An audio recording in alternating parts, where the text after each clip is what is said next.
What's up, everybody? I'm Jack Slater, aka the Comic Outlaw, and we're going into Elseworlds today. We are going in Gotham by Gaslight, a tale of Batman in the olden days, the Gilded Age, you might say, right around the time of Jack the Ripper in the early 1900s. So let's jump on into this. This is basically the story of Bruce Wayne, his parents, Thomas and Martha, and how a bandit came out of nowhere with two guns in the night. Threatened to rob them, told them to get off their stagecoach, and then, without mercy, gunned them down. As he was pointing his gun at young Bruce, he was saved by bats.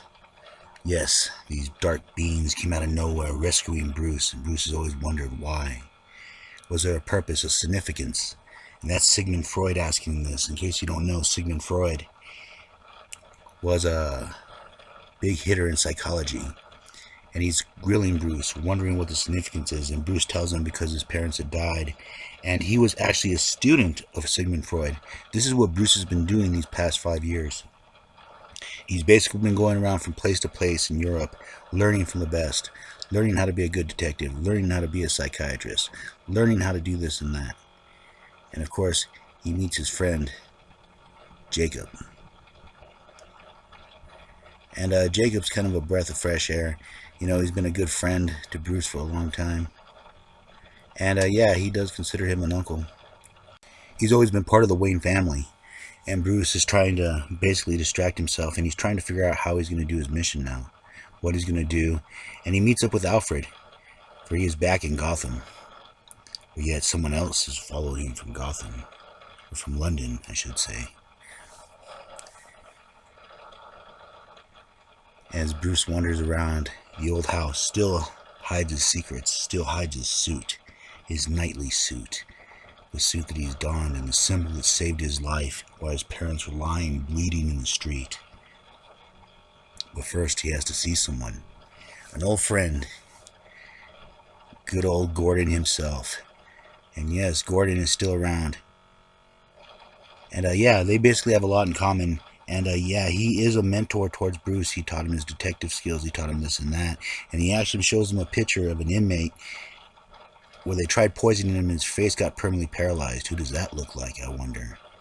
Meanwhile, in the streets of Gotham, the ladies in waiting, basically the prostitutes, the ne'er-do-wells, the women at the bottom of society who sit and suffer, have another threat looming in the shadows as Bruce dons his cape and starts off on his first case. And it's a bank heist. They're planning on stealing everything in the Bank of Gotham until the window breaks and Batman shows up. And Batman begins to go to work, taking care of everything and everyone. For this is the way Bruce does justice now. This is the way that he will patrol the streets. This is the way that he will keep Gotham clean on the straight and narrow, by becoming a being of the shadows. Until his friend finds him, saves his life by shooting that guy, and disappears in the night, not knowing it's Bruce. But that's another case for another time. Gordon is busy, and the Batman has his hands full as well, as more crime reports keep coming in of the things that he does, the places that he goes, the people that he helps.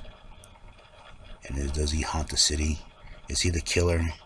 Because there is a killer wandering the streets.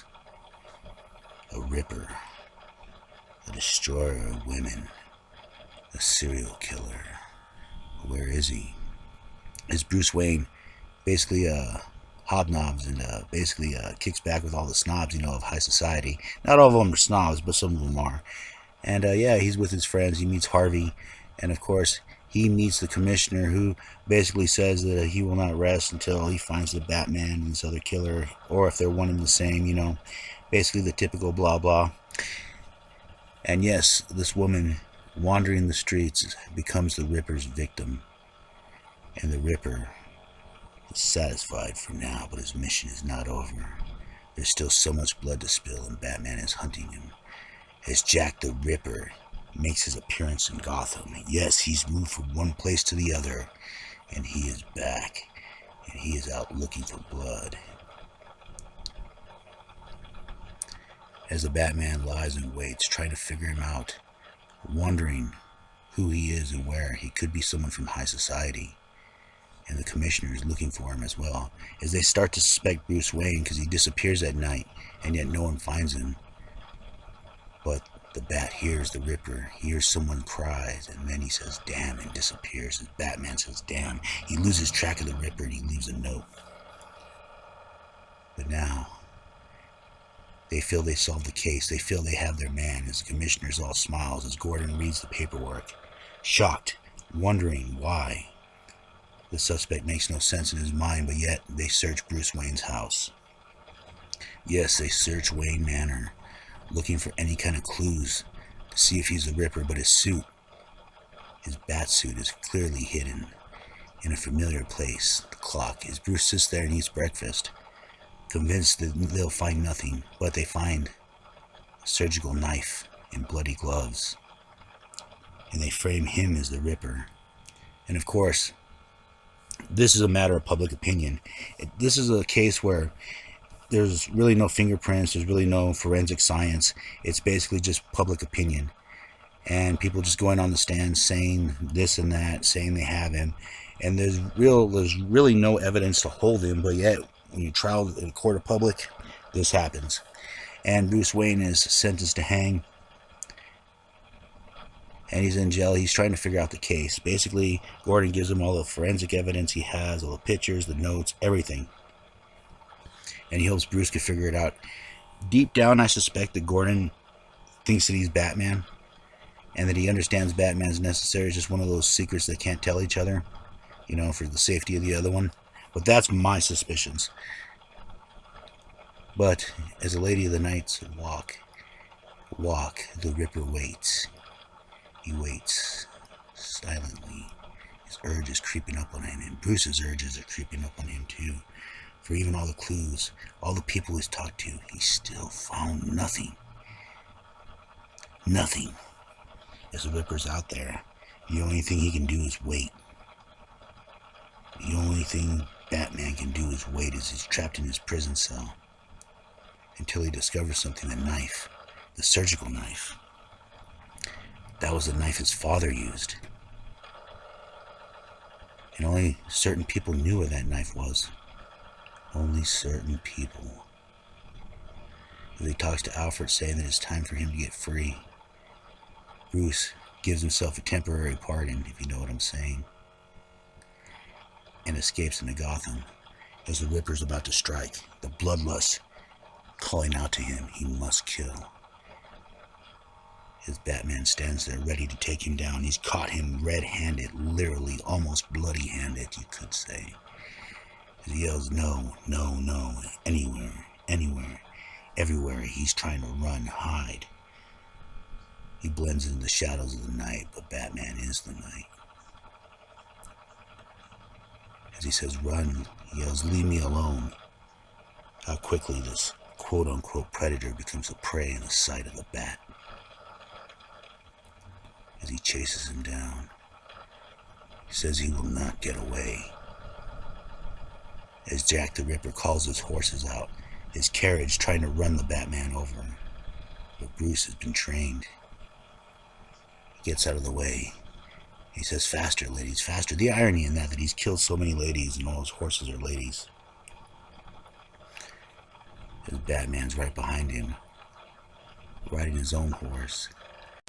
And he unmasks him and ends up being his family friend, a long time, the man that he considered his uncle, Jacob Packer. Why did he do it? He says, to stop her laughing. Batman stands there perplexed for a minute, laughing. It's Martha Wayne, to stop her laughing. The laughter has driven him crazy since they were kids. He had everything that a man could want, but he never had Martha. She was in love with Thomas, and this made him so jealous. Until one day, he hired someone to kill his parents and to kill Bruce, but Bruce got away. He tried to do right by Bruce in his own sick way, but even then, he had to leave to England. He still heard the laughter. And that's why he was killing these women one by one to shut Martha up, but he could never get the voice out of his head. Batman says he should kill him. but he won't. As the police rush up upon him, they ask Batman what the hell is going on. He says, what does it matter? This is the killer. Put him under arrest. And of course, Batman does have evidence. Enough to free Bruce Wayne. As Commissioner Gordon pulls out his gun as the Ripper pulls out his knife, and Gordon just shoots him down in Gotham. The Ripper shot in the head, bleeding to death, over the Wayne tombstone. And he asks if you have enough to free Wayne. He says yes, and Batman disappears in the shadows. Gordon, with a mess left to clean up, release the Rippers off the streets, as they have a new guardian angel who hides in the shadows, seeking vengeance with injustice. And as always, a shadow in the night, the Batman will strike. And as always, I'll catch you on the flip side. Yeah.